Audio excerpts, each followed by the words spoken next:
మేము చిన్నగా ఉన్నప్పుడు తెలంగాణ పల్లెటూళ్ళలో భాగవతాలు చూసేటోళ్ళం. ఆ భాగవతం ఆడేటప్పుడు ప్రజల్ని ఎంటర్టైన్ చేసేందుకు ముందుగా ఒకడు వచ్చేటోడు, వాని పేరు తుపాకి రాముడు అని చెప్తారు.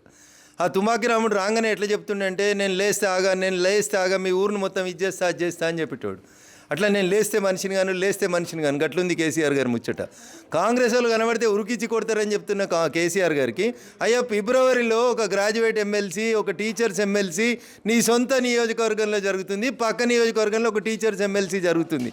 ఒకవేళ అదే నిజమైతే జనం కేసీఆర్ రావాలని కోరుకుంటుంది. కృత్రిమమైనటువంటి ప్రచారం కాకపోతే ఇద్దరు క్యాండిడేట్లను పెట్టి సార్, కరీంనగర్ గ్రాడ్యుయేట్ ఎమ్మెల్సీకి, కరీంనగర్ టీచర్స్ ఎమ్మెల్సీ క్యాండిడేట్లను పెట్టు.